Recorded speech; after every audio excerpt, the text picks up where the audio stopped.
Razão e fé combinam? Vamos para mais um vídeo, ao qual tentaremos responder outro assunto complicado. Parece aquele filme Deus Não Está Morto. Lembra desse filme? Aquele, o primeiro. Aquele que tinha aquele embate do jovem universitário com o professor ateu. Pois é, vamos entrar nessa peleja também. Simbora lá? Bora pro vídeo. Deixa eu começar falando de um filósofo que não se considerava ateu. Ele só não acreditava na religião e no Deus da Bíblia Sagrada. Friedrich Nietzsche. Eita, que nome doido aí. Foi um filósofo alemão e crítico cultural do século XIX.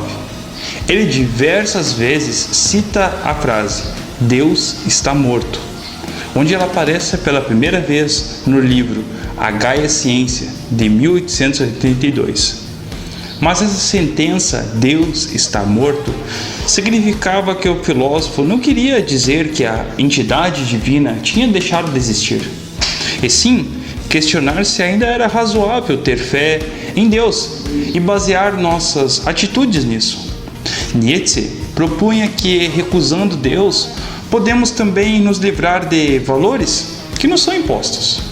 A maneira de fazer isso seria questionando a origem dessas ideias. Ele se definia como um imoralista, não porque pregasse o mal, mas por entender que o correto seria superar a moral nascida da religião. Engraçado que ele ainda tentou ser otimista ao dizer por meio de seu personagem da literatura que a morte de Deus ofereceria a oportunidade de os seres humanos construírem uma nova tabela de valores, expressa numa nova paixão pela vida, na qual Deus não é mais necessário. Infelizmente, parece que esse tipo de pensamento está inserindo profundamente nos meios acadêmicos. Olha como andam as universidades. Você entra com uma convicção e sai de lá já pensando, mas será? Tudo que você acreditava é bombardeado com informações duvidosas.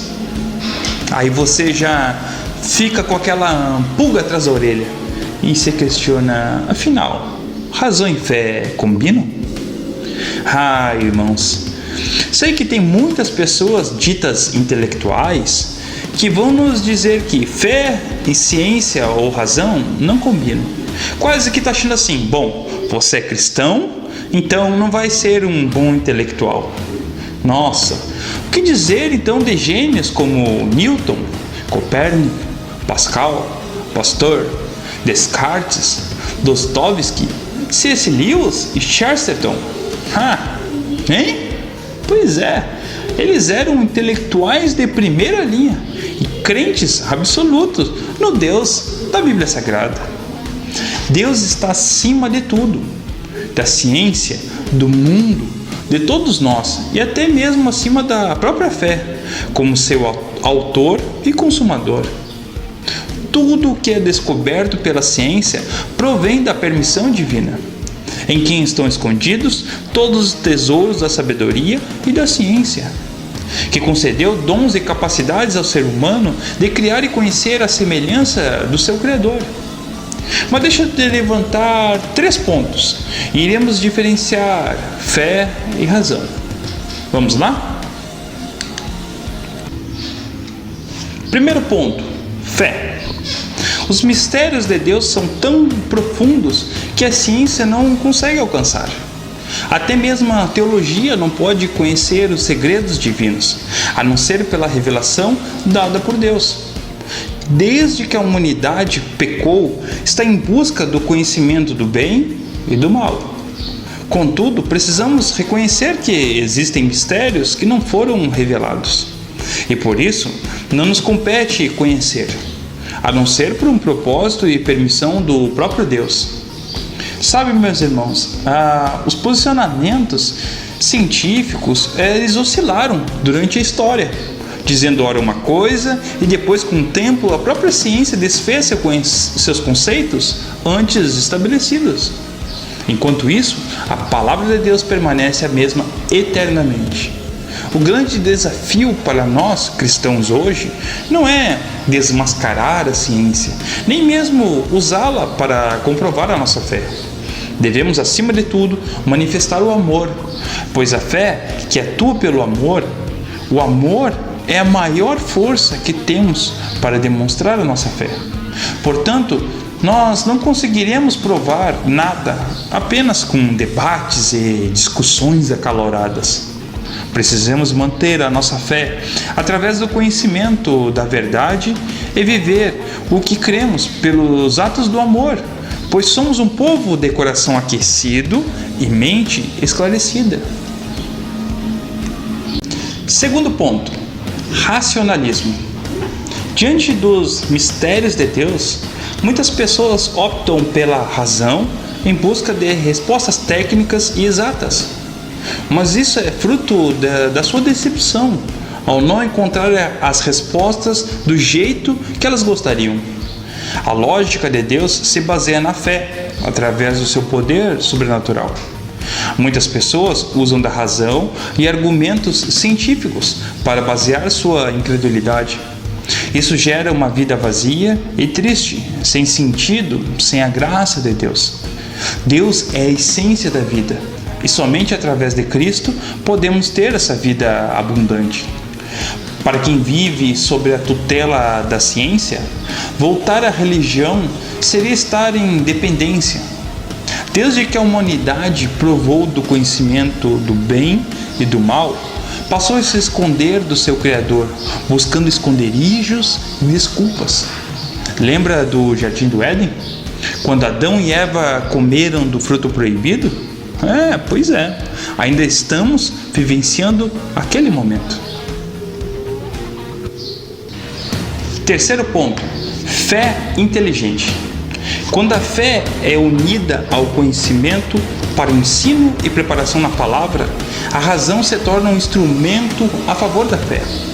Grandes homens de Deus, como o apóstolo Paulo, foram usados por Deus através da sua cultura para influenciar milhares de pessoas. O serviço que a razão pode prestar à fé é o estudo e consequente descoberta, de forma que ajudem na compreensão do sobrenatural. Contudo, sempre haverá limites à ciência diante do infinito poder da fé. Já a colaboração da fé para a ciência é prover um mistério após o outro a ser estudado e trazer conforto diante de fatos inexplicáveis. A forma que a ciência encontra para seus estudos é a investigação. Entretanto, a fé se manifesta pela revelação que Deus dá ao ser humano, por sua palavra nas Escrituras, a Bíblia, e por Jesus Cristo, seu Filho, que se revelou ao mundo de forma totalmente plena. Outra questão interessante seria pensar se a ciência pode conduzir à fé e vice-versa, ou se a via de acesso entre as duas está em direções opostas. A ciência pode conduzir à fé somente quando, após contemplar as maravilhas da natureza, deparando-se com o infinito e inexplicável, percebe-se a grandiosidade de Deus. A fé pode indicar a ciência quando revela o verdadeiro sentido da vida. Deste modo, a pessoa que tem fé se envereda pelos caminhos da ciência, alimentando cada descoberta com um propósito útil para a humanidade. Sabe, meus irmãos, até mesmo os cientistas, racionalistas, exercem uma fé naquilo que procuram, pois se não acreditassem, nem mesmo se dedicariam a pesquisas tão minuciosas. Não é verdade? Só podemos procurar algo que cremos existir. Então, o exercício da razão tem como objetivo a fé. Olha só que coisa, não é? Para quem já conhece ao Senhor, torna-se desnecessário provar a existência de Deus. Sabemos que Deus é muito maior que a própria existência de todas as coisas. O universo não pode ser fruto do nada, porque o nada não pode gerar nada. Somente uma força maior que o universo seria capaz de criar tudo o que nós vemos.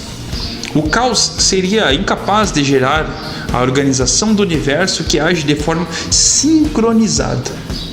A ordem do universo mostra a glória de Deus, bem como está escrito no Salmo 19, verso 1: os céus proclamam a glória de Deus e o firmamento anuncia as obras de suas mãos. Agora, concluindo, irmãos, durante muito tempo os teólogos combateram os cientistas sem perceber que lutavam contra pessoas amadas por Deus, que ainda não tiveram essa experiência com o poder da fé. Ao mesmo tempo, os cientistas se empenharam em desmistificar a fé e desconstruir toda a religião.